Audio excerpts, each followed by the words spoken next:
Alors, c'est reparti pour une nouvelle vidéo sur la... Beaucoup de personnes m'ont demandé des éclaircissements sur les déclinaisons, le datif, le fameux datif et accusatif en allemand. Euh, oui, c'est vrai que c'est beaucoup de personnes trouvent du mal avec ces modes. Même après avoir appris la langue, ça reste toujours quelque chose de mystérieux, quoique pour moi c'est un truc simple. Donc, on va essayer de le voir là tout de suite. Il faut savoir que, enfin, les déclinaisons, il faut savoir déjà que les déclinaisons, ça renseigne, ça renseigne un peu sur l'action du verbe. Et en allemand comme en français, il existe quatre modes de déclinaison. Le nominatif, l'accusatif, le datif et le génitif, comme en allemand comme en français. Pour ceux qui connaissent l'anglais, l'anglais c'est complètement... c'est une langue qui a perdu un peu son âme, c'est ce qu'on dit dans ce sens, puisqu'ils ont perdu toutes les déclinaisons qui existaient avant en anglais. Pour ceux qui parlent le russe, le russe a six déclinaisons. C'est encore plus compliqué que ça. Donc en allemand comme en français, il y a quatre déclinaisons. Le nominatif, c'est très très simple. C'est quand on nomme quelque chose. Quand je dis une voiture, hein, der Wagen, c'est simple, c'est nominatif. Je nomme quelque chose. Le mot nominatif, c'est le plus simple. Après, il y a l'accusatif et le datif qui sont au fait, qui dépendent de certains mots qui viennent juste avant. Soit les verbes, soit les prépositions. Donc on va voir un peu comment les reconnaître et comment jouer avec. Euh, bon, en allemand c'est un peu plus compliqué qu'en français parce qu'en français la déclinaison elle est, si on veut, elle n'est pas visible, elle existe mais elle n'est pas très visible. Donc, c'est-à-dire au nominatif et à l'accusatif en français c'est la même chose. Elle est là, c'est pas qu'elle n'existe pas, elle est là, mais c'est la même chose. Et en allemand ça change, donc la forme des articles, la forme des adjectifs change. Elle se décline. Tout se décline. Donc, voilà ce qu'on va voir. Donc, on va commencer par l'accusatif. L'accusatif, c'est, comme on dit en français, euh, le complément d'objet direct. C'est-à-dire, pour répondre à la question qui. Hein, si je dis ou quoi, c'est l'objet direct de l'action. Hein. On va voir quelques exemples ici. Par exemple, on a le côté allemand et le côté français. Donc, par exemple, ein Kuchen, un gâteau, der Kuchen, le gâteau. Donc, voilà la forme nominative, tout simplement. L'article indéfini, l'article défini. Voilà. Si je dis en allemand ich esse, là, c'est là einen Kuchen. En français, je dis je mange un gâteau. Ça change pas hein, de la forme nominative. Par contre, en allemand, c'est là où l'article se décline, parce que quand je réponds à la question je mange quoi, je mange un gâteau, ein Kuchen. Donc, c'est l'objet, c'est le complément d'objet direct de l'action du verbe essen, manger. Donc, là, c'est ça l'accusatif. C'est le complément d'objet direct et en allemand, il se décline. Donc, il prend au masculin, ici. En français, on voit que ça ne change pas. C'est la même chose. Un gâteau, je mange un gâteau. En allemand, l'article indéfini prend en au masculin.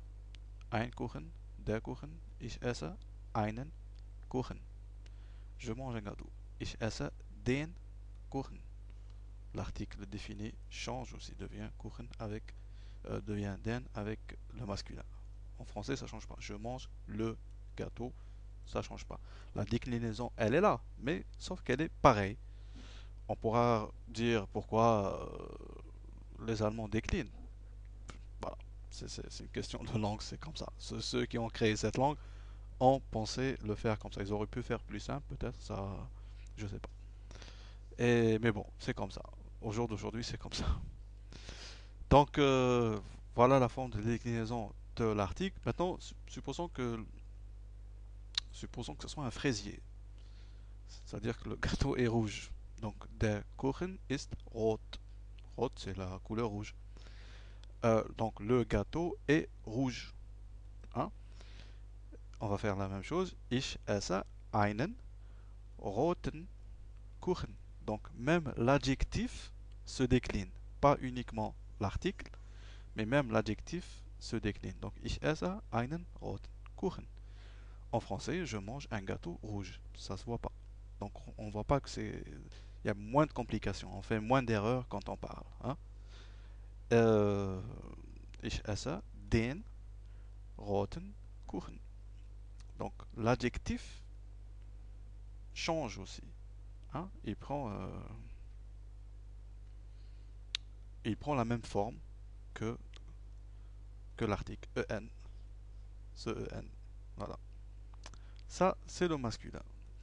Au féminin, l'accusatif, il change moins, mais il change quand même.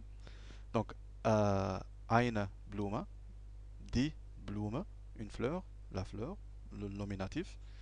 Ich sehe eine Blume. C'est comme en français, il change, mais on voit pas.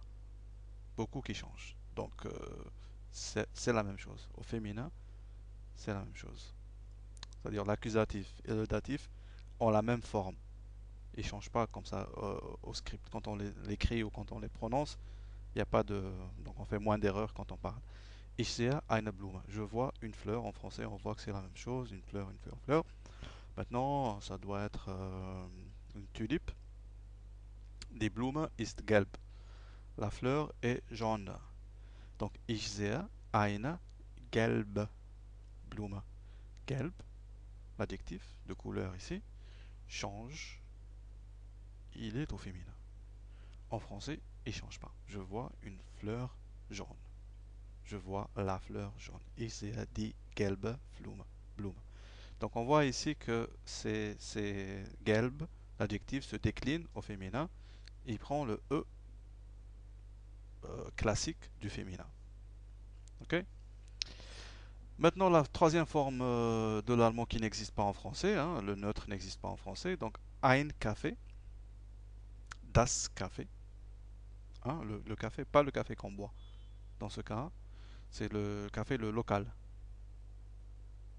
Donc, ich gehe, je vais, in ein Café. Il ne change pas. Ich gehe in das Café. Ça ne change pas. Donc, neutre, accusatif, rien ne change. Ok. Le neutre, c'est la même chose. C'est déjà ça de prix. De simplifier. Voilà. Donc ça, c'est l'accusatif. À part, les difficultés sont souvent avec le masculin parce que il y a un peu plus à mettre. Voilà, c'est là où il y a souvent des difficultés avec le masculin. Avec le féminin, ça change, mais bon, c'est un peu peut-être facile à assimiler. Et le neutre, il change pas. Voilà. On passe au datif. Donc le datif, c'est le complément d'objet indirect. Et souvent, il faut savoir aussi que c'est lié aux formes des verbes. Il y a certains verbes des verbes d'état qui ne demandent que le datif et des verbes d'action qui demandent l'accusatif. Hein. Donc, datif. Le masculin, der Mann, l'homme. Ich helfe dem Mann. Voilà, c'est la déclinaison du masculin. C'est le masculin qui change beaucoup dans les déclinaisons en allemand. Le féminin aussi, hein, en tout cas dans le datif. Donc, der Mann, l'homme, je dis j'aide l'homme. En français, ça ne change pas. J'aide l'homme. Voilà. En allemand, l'article se définit. Hein? Ich helfe dem Mann. S'il y avait un adjectif ici, par exemple, gut, bon, j'aurais dit dem guten Mann. Donc en ici, il se décline, mais il prend en comme dans l'accusatif. Il y a juste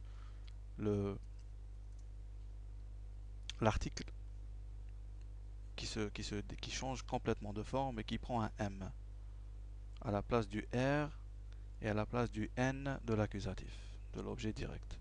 Donc dans l'objet indirect, complément d'objet indirect, le datif, ich helfe dem Mann. Ich helfe ihm. Ich bin mit dem Mann. Donc avec certaines prépositions comme mit, avec, c'est toujours le datif. Dès qu'on voit mit, on verra ça après, avec certaines prépositions, c'est toujours datif. Il n'y a pas à se prendre la tête, c'est toujours le datif. Donc ich bin, dès qu'on voit mit, c'est tout de suite après, on décline. On décline au datif, bien sûr. Donc ich bin mit dem Mann. En français, je suis avec l'homme, avec lui. Ça ne change pas. Ich gebe dem Mann. Alors, vous voyez que le verbe geben, donner, introduit directement